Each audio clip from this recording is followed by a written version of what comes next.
That time Rimuru got a daughter. By Asora09. The Teddy Bear Incident. Third-person perspective. Back in the capital of the Lubilius Empire, a blonde-haired man sat impatiently inside a room. He was the fake emperor of the Holy Lubilius Empire, Louis Valentine. A couple dozen of minutes ago, he sensed the bond between him and his twin brother, Roy, disappear. That being said, rather than helping understand Roy's current situation, this event only confused Louis. It was true that he had sensed the connection being severed, but the thing that he wasn't able to feel was Roy being reabsorbed into him. As individuals derived from a singular being, once one of them perished, they would get absorbed back into the other. Yet, that was not occurring right now. And so, feeling uneasy for that scenario, he was busily waiting for his demon lord to arrive. Louis. After a couple more minutes of waiting, a beautiful woman appeared in front of him. She was none other than Demon Lord Luminous Valentine, who was deeply staring at Louis with her precious heterochromatic eyes. She was alone. "My queen, how was your expedition to the forest of Jura?" Louis wanted to address the matter of his brother, but in order of importance, Luminous and her task came first. It was quite the surprise. Louis raised his eyebrow at the unexpected answer. He truly expected Luminous to say everything went well. She was a demon lord, after all, and one of the oldest and strongest. To boot, she shouldn't have encountered anything that could be described as a surprise.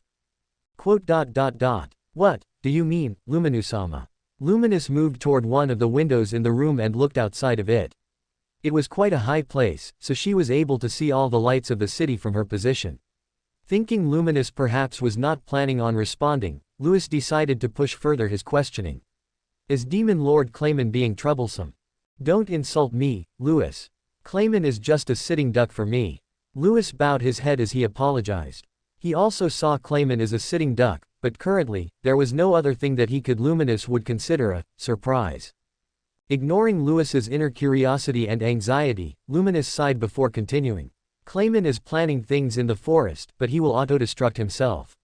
When I left his Demon Lord meeting earlier, I had already thought the odds of such a thing happening were pretty high, but after what I saw tonight, I am certain it will occur. Clayman's lifespan is running out. What you saw tonight, Luminous-sama? Louis picked up and questioned about the part of her speech that was the most remarkable to him. He wasn't really interested in the lifespan or whatnot of a small fry demon lord such as Clayman. Even more if Luminous said that he would autodestruct. Indeed, deep inside the forest of Jura, there is a strong individual. So strong that I am not certain I would win against him in a head-on battle. Luminous sighed tiredly. In the meantime, Louis's face shifted into one of shock.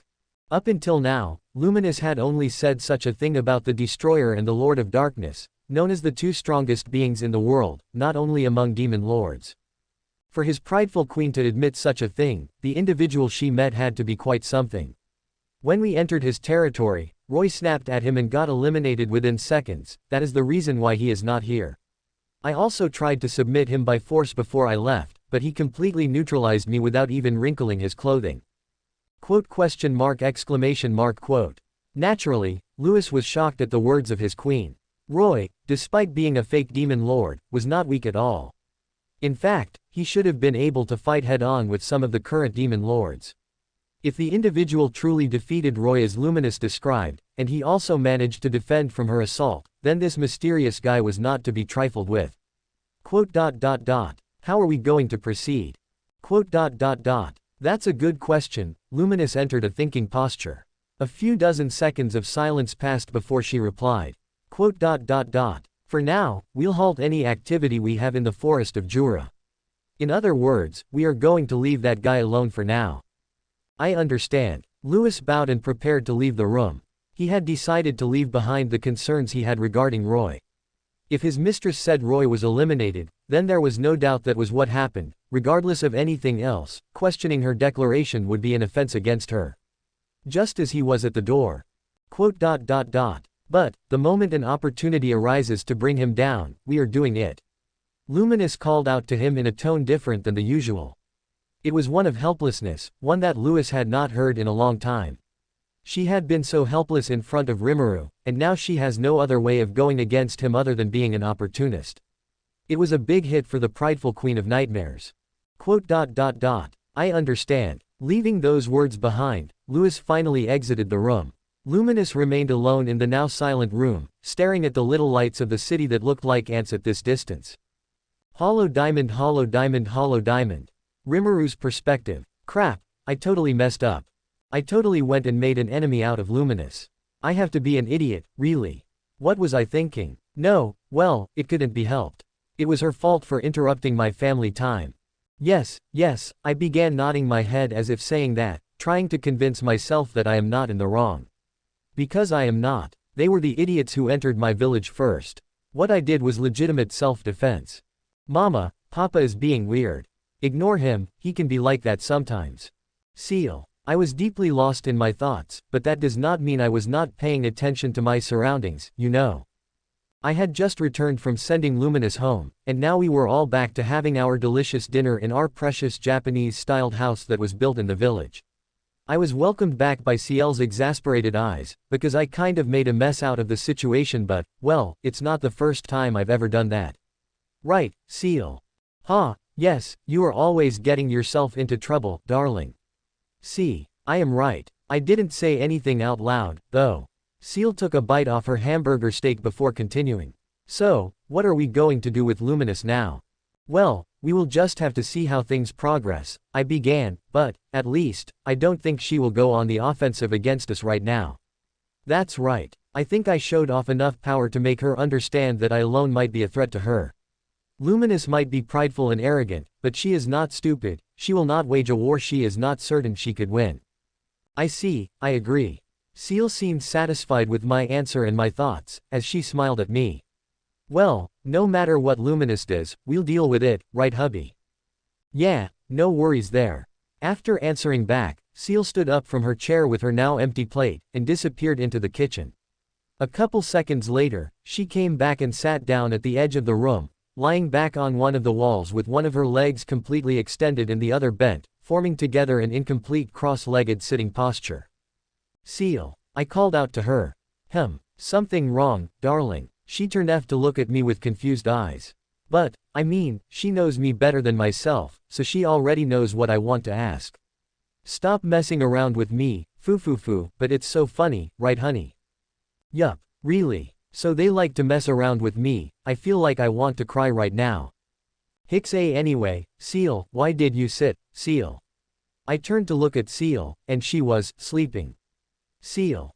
As I called out to her once again, I felt a tug on my sleeve, and when I turned around, I saw Riley with a finger covering her mouth.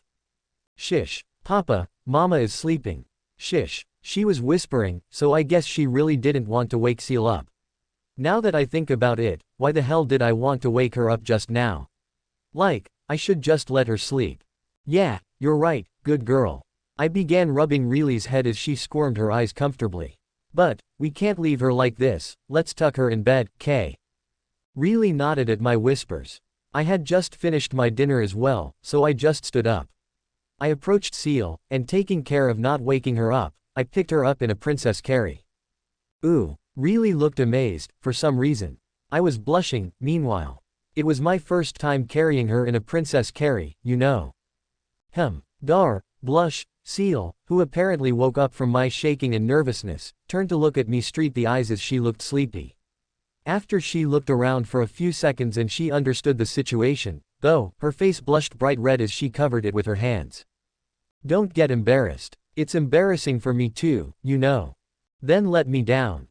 But, even if it's a bit embarrassing, it's comfortable, you know. That last part was nearly a whisper, but for Ciel, who could even read my mind if she wanted to, there was no way she wouldn't hear it. Quote ? B baka, she stopped covering her face with her hands, and instead buried it in my chest, equally hiding her embarrassment. SSO, I'll take you to bed. I began walking toward the exit. Quote ? For some reason, Ciel blushed even harder after listening to what I said. So you can sleep. Sleep. I realized my blunder and further explained myself. Riley wants to sleep too. Riley began rubbing her eyes sleepily. But she was so energetic a few minutes ago, well, but it is kind of late for her to be up, anyway. Okay, let's go, then. We can clean up the table tomorrow morning.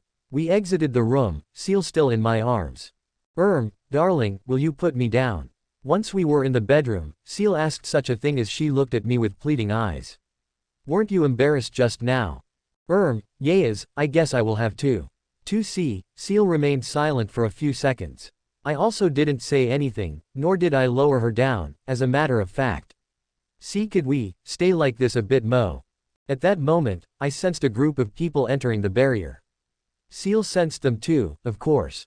TCH, I guess someone will have to die tonight. Seal said something ally scary as she personally abandoned the Princess Carrie she was in. She looked extremely annoyed, perhaps even more than when I was interrupted during dinner. You really wanted to be carried that much? No. It's just, Ciel's irritation paused for a second, and she began fidgeting shyly on the spot. No, you're right, I wanted to be spoiled more.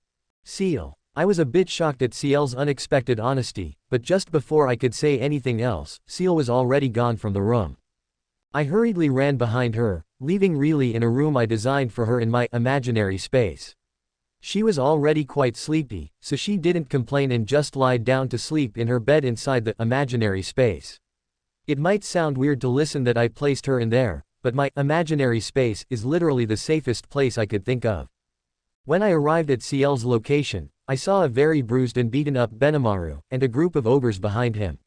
There were some familiar faces among them that I hadn't seen in quite some time. Since the main timeline, as a matter of fact. I really hope Ciel wasn't the one who beat these guys up. Rimuru don't know. As he watched me arrive, Benimaru clenched his fists and fell to his knees. The orcs, they killed everyone.